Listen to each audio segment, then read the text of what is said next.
2024 PT BIS ini dan TAS sudah diambil alih manajemennya oleh pihak Singapura. Jadi pemiliknya adalah Singapura dan kami adalah perwakilan di Indonesia. Itu dulu. Jadi karena manajemen yang lama, mungkin pengelolaan manajemen atau ada kesalahan manajemen, sehingga mereka sudah tidak sanggup melaksanakan kelanjutan dari keberadaan kebiri Sunan ini. Jadi pada saat itu setelah diambil alih pada bulan Februari 2025 saya coba ke sini ketemu dengan Bapak Bupati, tapi kita selisih jalan. Bapak Bupati saat itu mau pendidikan ke Magelang, saya sampai di Bajawa. Nah, puji Tuhan pada bulan April kami bisa menghadiri syukuran atas kemenangan Bapak Bupati saat itu. Dan saat itulah kami ketemu dengan Bapak pejabat PJ Desa Lari-Laki untuk silaturahmi merencanakan ini bahwa kami harus ketemu dengan masyarakat. Kami memahami semua bahwa baik masyarakat di divisi 3, divisi 2, termasuk divisi 1 ini pasti merasa sangat kecewa dengan kondisi perusahaan ini yang dulu begitu semangat, begitu antusias, kemudian ternyata pergi begitu saja tanpa ada kelanjutan. Nah, selama 10 bulan ini manajemen sudah memberikan beberapa arahan dan kebijakan untuk kami untuk disampaikan ke masyarakat.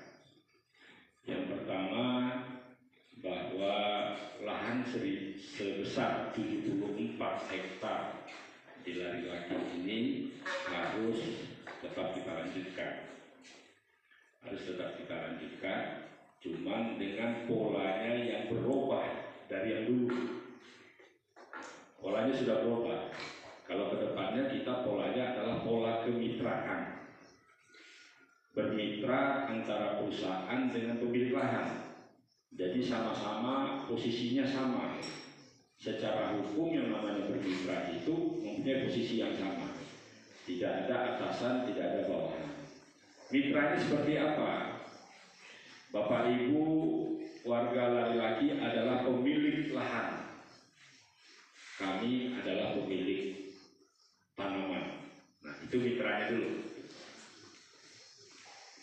Mitranya, kalau bisa lahan yang 74 hektar ini bisa kita kembangkan menjadi 300, 500, bahkan 1000 hektar akan kita kembangkan, tergantung kesepakatan kita bersama.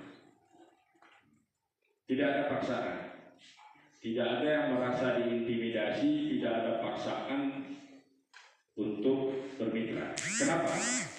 Yang kami butuhkan adalah lahan-lahan yang tidak produktif atau disebut lahan tidur.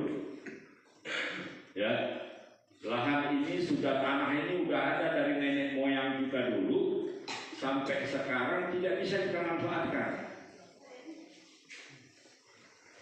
karena berbagai faktor. Lahannya banyak cadas, tidak ada air, kemudian kecurangannya curang. Kalau kita garap itu lahan, nilainya sangat tinggi sekali. Jadi yang kita bermitra itu bukan lahan subur, bukan lahan produktif, bukan sawah Bapak Ibu. Tadi tanah Bapak Ibu semua yang dari leluhur yang dulu warisan dari dulu sampai sekarang mungkin dari puluhan ratusan tahun hanya begitu-begitu aja sih, tidak ada nilainya. Itulah yang kita mitrakan. Kita kerjasama. Bagaimana kerjasamanya? Sama dengan yang dulu. Serahkan lahannya, bukan serahkan berarti lahan itu punya kami, tidak. Serahkan lahannya, kami garap lahannya. Kita buka lahannya land clearing, kita olah tanahnya, kita kemudian setelah olah tanah kita tanam bibitnya, setelah tanam bibitnya kita rawat selama 4-5 tahun, kita panen bersama-sama. Jadi pola kerjasamanya seperti itu. Nah, kondisi kita cerita dulu yang 70 hektar, 74 hektar yang ada di Lari-Laki. 74 hektar ini selama kurang lebih 6 tahun Pak. Ya, 6 tahun ini kan tidak pernah dipanen, tidak pernah dirawat, tidak pernah dipupuk yang 74 hektar ini.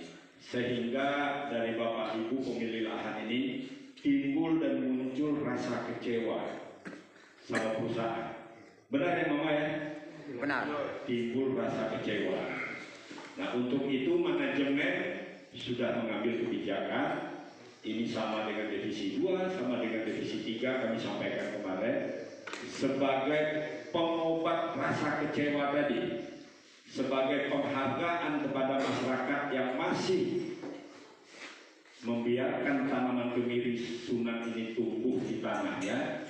Perusahaan memberikan kompensasi atau tali asih sebesar 1 juta rupiah per hektar. Jadi kompensasi lah rasa kekecewaan dan penghargaan kami kepada Bapak dan Ibu sekalian pemilik lahan. Jadi kalau ada 74 hektar nanti kita ukur ulang ya Pak Desa ya, kita ukur ulang berarti 74 juta. Nah, terus bagaimana ke depannya? Seperti apa ini ke depannya? Kita akan rawat kebun kemiri ini. Bagaimana cara perawatnya? Kita kan perlu bersihkan dulu. Tidak mungkin kebun kemiri sunat